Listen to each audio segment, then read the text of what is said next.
नमस्कार मित्रों, त्र्यंबकेश्वर से आचार्य श्री अशोक गुरु जी। हम कालसर्प दोष निवारण पूजन के कितने प्रकार होते हैं, कौन से दिन ये पूजा करना चाहिए और कौन से मुहूर्त में ये पूजा करने के लिए आना चाहिए पूजा के लिए, इसके बारे में हम आपको जानकारी दे रहे हैं। जो भी भक्तगण कालसर्प दोष पूजा के लिए आना चाहते हैं तो यहाँ पे आने से पहले पंडित जी से नीचे आचार्य श्री अशोक गुरु जी का नंबर दिया गया है, हमारे से संपर्क करें। हम आपको शुभ मुहूर्त और शुभ तिथियां आपको बताएंगे और डेट कंफर्म करके ही आपको आना है पूजा के लिए। पूजा करने आते हैं तो जो भी भक्तगण आते हैं उनके यहाँ पे रुकने की पूर्ण व्यवस्था हमारे द्वारा किया जाएगा। हमारा यहाँ पे कल्याण भवन मठ है, वहाँ पे रुकने की पूरी व्यवस्था आप लोगों को मिलेगी। भोजन के लिए पूरी व्यवस्था की जाएगी।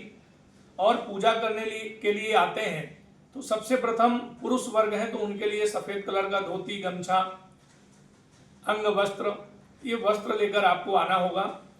अगर माताएं और बहनें पूजा में बैठती हैं तो उनके लिए काला, हरा और नीला, ये 3 कलर के कपड़े छोड़कर दूसरा कोई भी कलर का कपड़ा आप लोग पहन सकते हैं पूजा में।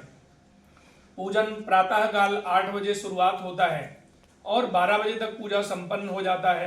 पूजा संपन्न होने के बाद में कुशावर्त कुंड में जाकर के नाग नागिन का एक जोड़ा वहां पे विसर्जन करेंगे कि हमारे जीवन से जो भी कालसर्प का प्रभाव है हमारे जीवन से नष्ट हो जाए।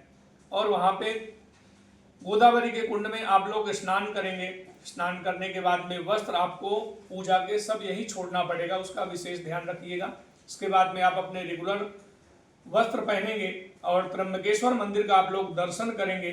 जो भी मनोकामना है भगवान को बोलना है और इसके बाद में आप लोग फ्री हो जाएंगे।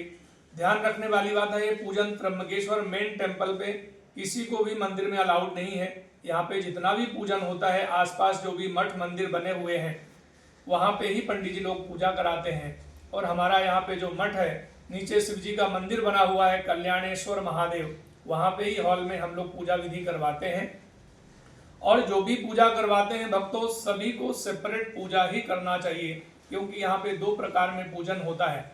एक ग्रुप पूजा होता है और एक सेपरेट पूजा होता है। ग्रुप में 40-50 लोग बैठकर पूजा करते हैं और सेपरेट में आप अकेले आते हैं, आपके परिवार फैमिली के लोग आते हैं तो बैठा करके और सेपरेट कालसर्प की महापूजन किया जाता है। पूजन किस प्रकार से होता है यहाँ पे आपको हम दिखाएंगे। हमने यहाँ पे पूजन की तैयारी किया हुआ है तो देखेंगे तो सबसे प्रथम यहाँ पे देखिए गणेश जी का मंडल है जिसे हम स्वस्ति पुण्याहवाचन कहते हैं। यहाँ पे सबसे प्रथम संकल्प लेंगे और संकल्प लेने के बाद में यहाँ पे गणेश भगवान का अथर्व शीर्ष के द्वारा आप लोग यहाँ पे पूजन अभिषेक करेंगे। फिर यहाँ पे कलश देवताओं का पूजन होगा जिसे हम पुण्याहवाचन कहते हैं। भगवान वरुण जी का पूजन किया जाएगा। आगे यहाँ पे कुल देवियों का पूजन की तैयारी की गई है जिसे हम षोडश मातृका कहते हैं। आपके कुल देवियों का पूजन होगा।